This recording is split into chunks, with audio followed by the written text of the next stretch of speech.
Well, we are starting with a difficult and important story today. A man has been charged with assault and elder abuse after a series of disturbing attacks on elderly people in Oakland, California's Chinatown district. Now, this came after actor Daniel Wu and Daniel Dae Kim drew attention to the crimes by offering a $25,000 reward for information. There's been such a dramatic rise in anti-Asian hate crimes since the start of the pandemic that a Bay Area special response unit has now been created. But this is not just an American problem. According to a Vancouver police report from the fall, anti-Asian hate crimes are up a whopping 878% compared to last year. The question we're going to start the show off with is, why does it not seem like these crimes are getting enough play in the media? Oh, that's a big topic, Mel. I mean, I don't know if we're going to be able to unpack it in one conversation, but it is a reality that people in the US and in Canada are dealing with. You mentioned the statistics in Vancouver. That is also the case in Ontario. The situation is so bad that the Toronto School Board actually introduced an anti-Asian racism program resource for teachers here in Ontario because of the rise in hate crimes. And today is Lunar New Year's Eve. My parents are out making deliveries. They're probably going to knock on the door in a little while, maybe during our show. And when I saw that video that was shared by actor Daniel Dae Kim of the elderly 91-year-old man in California being knocked over, I thought to myself, that could have been my dad, because my dad kind of looks like the man, you know, little spry old Asian man wearing a blue face mask, you know, hopping around town like they are today.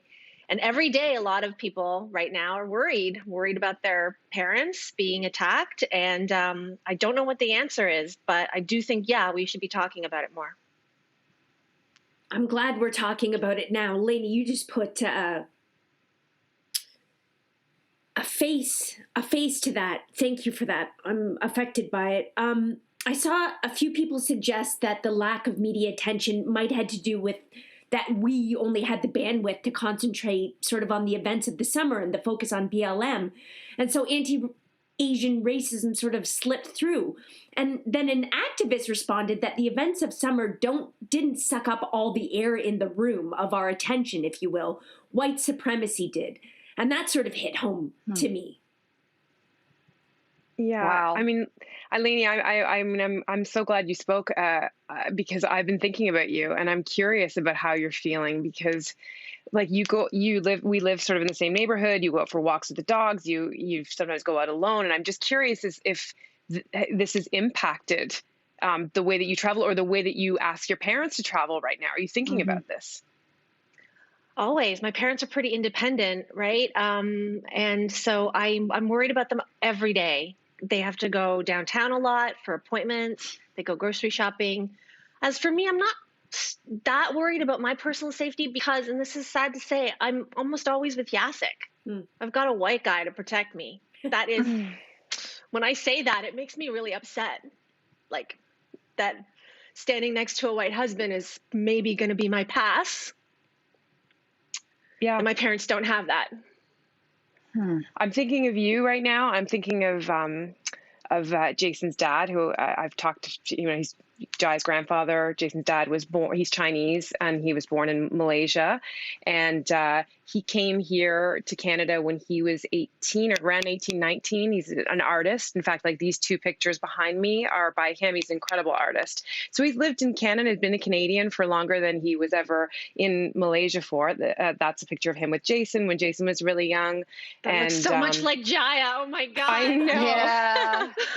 Oh my God. I mean, obviously that's him with Jai when Jai was a baby, and it makes me very concerned for him. You know, he's experienced racism for sure while he's lived in this country, but the idea that this is happening on the rise, and again, that we're maybe not talking about it enough, is very concerning, and it should be concerning to everyone. And I think it begs the question, and it's a very obvious one, maybe the initial answer is, where is this coming from? Yeah. And I think we have to then start to unpack, what, again, Donald Trump started, which was calling coronavirus the China virus and the ripple effect that has had. Mel, I mean, I'm sure you have thoughts about that. Well, you know what it is for me is obviously that did not help the situation, and that clearly stoked all the anti-Asian sentiment. But I think the question that we're dealing with here is also, why isn't it getting played in the media Mhm. when we are seeing these staggering numbers of the increase on assaults and attacks on Asian people? And you guys know my mother is Filipino, and it right away brought up the idea of the model minority. And Yes. that when you said, Jess, that maybe people don't have the bandwidth to hold on to in one thought, anti-Black racism and then anti-Asian racism because maybe one is worse than the other or something like that, which obviously is not true.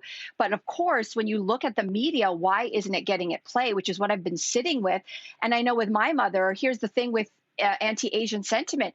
Because Asians are not just one thing. You have Chinese, you have Korean, you have Japanese, you have Filipino, you have Laotian. I mean, listen, and so the idea is the model minority also, when you're speaking about Asians, the invisible minority. I felt that my entire life growing up. I never saw people who look like my mom or look like me anywhere. And that doesn't mean when someone says people of color, are we like, is everybody thinking about Asians too? When Mhm. you talk about BIPOC, does BIPOC to you also say Asian? And it's a serious question, because the idea of the model minority in this anti-Asian racism resource that has been given to teachers, at least in one school board in Toronto right now, their whole thing is we have to dive into the history of where did this anti-Asian racism come from as far as the Canadian context, and how is the model minority used as a weapon in anti-Black racism and anti-Indigenous racism, right? This is the right kind of minority. Hey, you over there, you watching? You listening? Hmm. This is the way to be a minority in Canada. Like, this is a very nuanced, deep discussion. And the one thing I found in my research, again, when as Canadians we believe we're beyond racism, there was this thing called the Immigration Act in 1910. And the slogan being used by the politicians in Canada at the time was, I want to get it right, white Canada forever. What? What? Wow. Like, what is, this, I've never even heard of this. I mean, Look again, up the Immigration Act. Again, it's history, right? We don't have it in schools. This is what this resource, Well, at least in Ontario, is trying to do. Just look up the Chinese head tax. Look up the Exclusion Act. Look up white, so there is deep, particularly anti-Chinese racism in Canada that the government didn't let Chinese people in because they were like, nope, white Canada forever. Just look it up. Well, Yeah, I want to so- get back to the educational resources that are being, implemented here by the Toronto District School Board. I think this is something to celebrate, and they are going to tackle this myth that Asians are model minority and a monolithic group, which is ridiculous.